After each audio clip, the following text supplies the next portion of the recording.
할지라도 내 영혼 저 하늘을 디디며 사네. 내 주님 계신 눈물 없는 곳, 저 하늘에 숨겨둔 내 소망이 있네. 보고픈 얼굴들 그리운 이름들 많이 생각나. 외로운 가슴 터지도록 기다려지는 곳,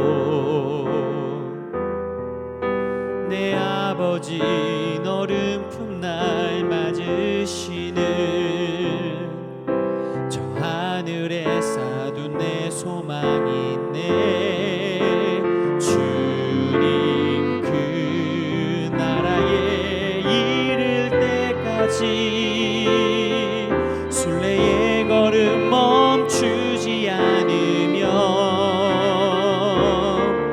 어떤 시련이 와도 나 두렵지 않네. 주와 함께 걷는 이 길에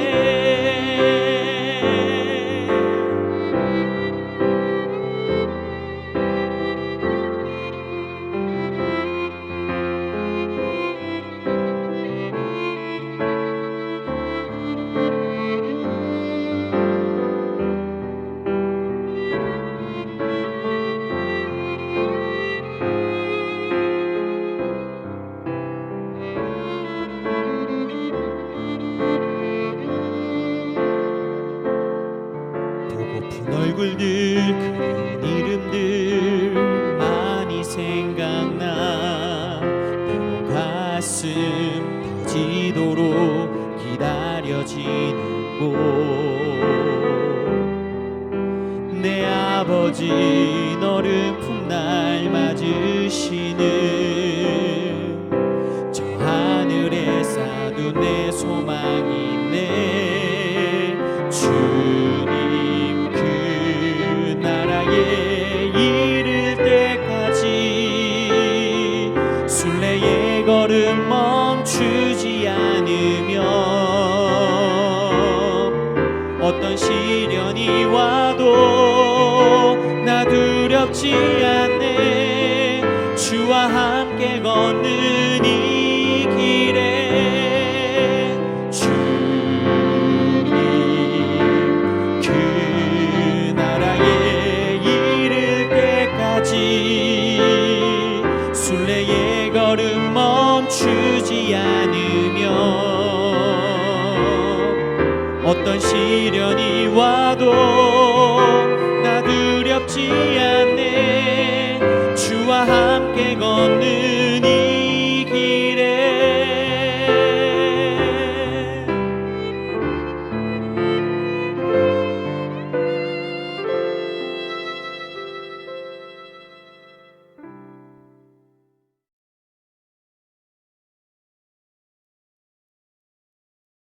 샬롬. 하나님께서 오늘 아침 우리에게 주시는 말씀은 마가복음 2장 1절에서 12절입니다. 제가 봉독하겠습니다.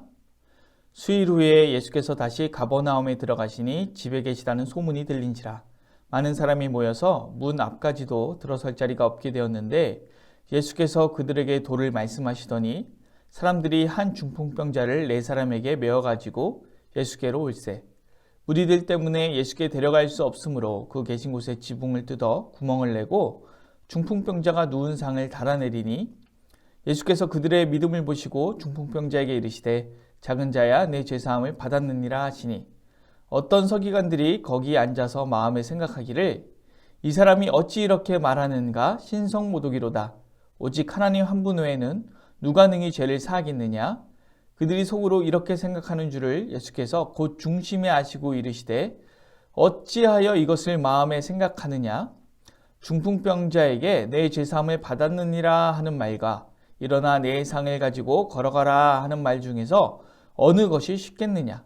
그러나 인자가 땅에서 죄를 사하는 권세가 있는 줄을 너희로 알게 하려 하노라 하시고 중풍병자에게 말씀하시되 내가 내게 이르노니 일어나 네 상을 가지고 집으로 가라 하시니 그가 일어나 곧 상을 가지고 모든 사람 앞에서 나가거늘 그들이 다 놀라 하나님께 영광을 돌리며 이르되 우리가 이런 일을 도무지 보지 못하였다 하더라. 아멘. 오늘 말씀에는 우리 주님께서 중풍병자를 고치시는 장면이 나옵니다. 예수님께서 여러 고을을 돌면서 복음을 전하시다가 이제 다시 가버나움에 오셔서 이제 집에서 가르치십니다. 집에 계시다는 소문이 들리자 집에 사람들이 얼마나 많이 모였는지 문 앞까지도 들어설 자리가 없게 되었습니다. 그곳에서 주님께서 도를 전하시는데 사람들이 중풍병자를 메어서 이제 예수님께로 가고 있습니다. 그런데 문제가 생겼습니다. 무슨 문제냐면 문 앞까지도 사람들이 이렇게 모여 있었기 때문에 이 중풍병자를 예수님께로 데려갈 수 없게 된 것입니다. 그래서 이 사람들은 중풍병자를 지붕으로 옮긴 후 지붕을 뜯어서 구멍을 내고 중풍병자가 누운 상을 매달아 내려서 예수님 앞으로 가게 했습니다. 이때 예수님께서 그들의 믿음을 보시고 중풍병자에게 작은 자야 내 죄사함을 받았느니라 말씀하셨습니다. 이 말씀은 우리로 하여금 여러 궁금증을 느끼게 합니다. 그리고 이 말씀에 보면 서기관도 굉장히 궁금증을 가지게 됐죠. 어떻게 사람이 죄사함을 말할 수 있는가? 이것은 신성모독이 아닌가? 이렇게 생각했습니다. 그런데 제 생각에는 서기관 외에 그 자리에 있는 다른 많은 사람들도 그렇게 생각했을 것입니다. 왜냐하면 보통 속죄라는 것이 이 속죄제를 통해서, 그러니까 속죄 제사를 통해서 이루어지는 것인데 어떻게 예수님이 그냥 말 한마디로 속죄함을, 죄사함을 선포할 수 있는가에 대한 궁금증이 있을 것입니다. 그리고 이것은 우리에게도 또한 궁금증을 갖게 하는데요. 우리가 예수 그리스도를 믿고 예수 그리스도를 믿는 믿음으로 죄사함을 얻고 구원함을 받습니다. 그런데 우리가 기도하고 우리가 죄사함을 얻는 것은 가능하죠. 그런데 우리가 다른 사람을 위해서 기도한다고 해서 그 사람이 갑자기 죄가 사하여지고 구원함을 얻는 것이 아니라 그 사람이 믿어야 하는 것이죠. 그런데 오늘은 이 중풍병자의 믿음이 아니라 중풍병자를 예수님께 데려온 사람들의 믿음을 보시고 우리 주님께서 중풍병자의 죄사함을 선포하고 계신 겁니다. 왜 이런 일이 가능할까요? 어떻게 가능한 것일까요? 그런데 우리가 갖고 있는 생각과는 달리 이미 구약에도 속죄제사와 상관없이 그리고 자기 자신의 믿음과 상관없이 제사함이 나타나는 장면이 몇 군데 있습니다. 하나는 민수기 16장 46절입니다. 이에 모세가 아론에게 이르되 너는 향로를 가져다가 제단의 불을 그것에 담고 그 위에 향을 피워가지고 급히 회중에게로 가서 그들을 위하여 속죄하라. 여호와께서 진노하셨으므로 연병이 시작되었음이니라.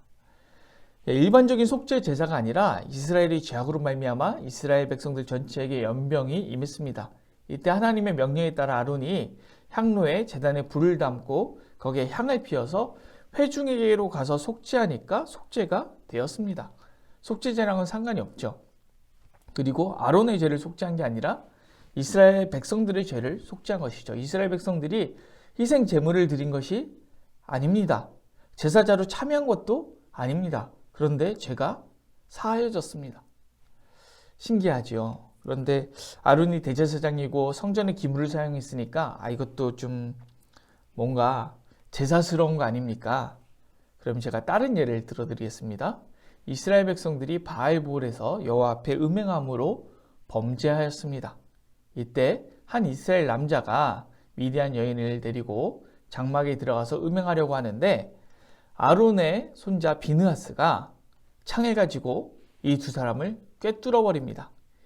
이것에 대해서 성경은 이렇게 기록하고 있습니다. 민수기 25장 13절입니다. 그와 그의 후손에게 영원한 제사장 직분의 언약이라.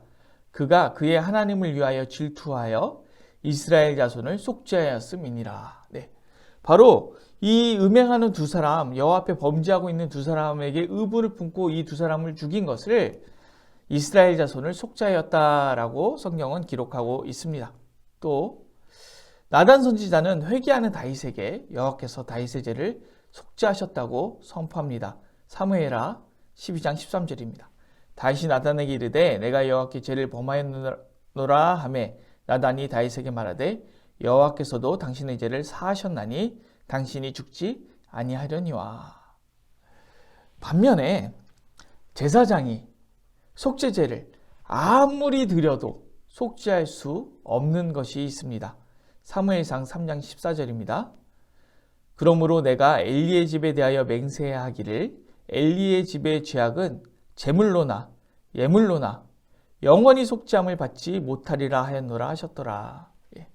이 엘리 제사장의 가문이죠. 엘리 아들들도 제사장입니다. 그런데 이 엘리 집의 죄악은 아무리 희생 제물을 드려도 아무리 예물을 드려도 영원히 속죄함을 받지 못할 것이다. 이렇게 말씀하고 있습니다. 우리가 여기에서 알 수 있는 것이 무엇입니까? 속죄에서 제일 중요한 것은 속죄 제사가 아닙니다. 바로 하나님께서 그 죄를 속하기 원하시는가? 바로 하나님의 마음에 있습니다. 또 무슨 마음이 있습니까? 아론이 이 백성들을 구하고자 하는 그 마음, 비느하스가 이 이스라엘 백성들의 죄악에 빠졌을 때 그 죄악에 대해서 품는 그 의분, 하나님을 사랑하고 정의를 사랑하는 그 마음, 다윗이 하나님 앞에 범죄했을 때 이것에 대해서 정말로 진실로 회개하는 그 마음에 있는 것입니다. 오늘 본문에도 바로 이 마음에 대해서 강조하고 있는 장면을 우리가 볼 수 있습니다. 오늘 본문 2장 6절에 보면 어떤 서기관들이 거기에 앉아서 마음에 생각하기를 이렇게 마음에 대해서 강조하고 있는데 8절에 보면 예수님께서 그 마음이란 단어 그리고 속으로 생각하는 것, 중심 계속해서 강조하고 계십니다. 그들이 속으로 이렇게 생각하는 줄을 예수께서 곧 중심에 아시고 이르시되 어찌하여 이것을 마음에 생각하느냐.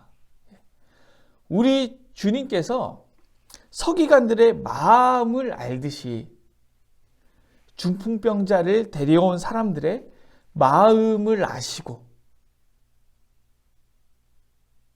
주님께서는 우리의 마음을 아신다는 것이죠. 그래서 정말로 속죄에서 중요한 것은 바로 우리의 마음 그리고 우리의 그 마음이 담긴 행위들이 진짜로 중요한 것입니다.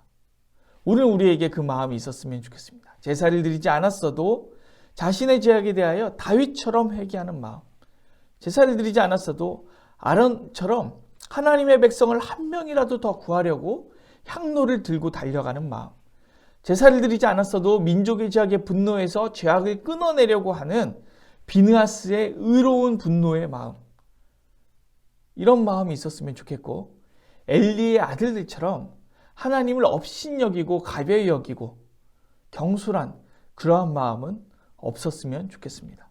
그래서 우리의 마음을 감찰하시는 하나님 앞에 우리의 이런 마음이 전해졌으면 좋겠고 우리의 이런 마음이 하나님의 마음을 감동시킬 수 있었으면 좋겠습니다.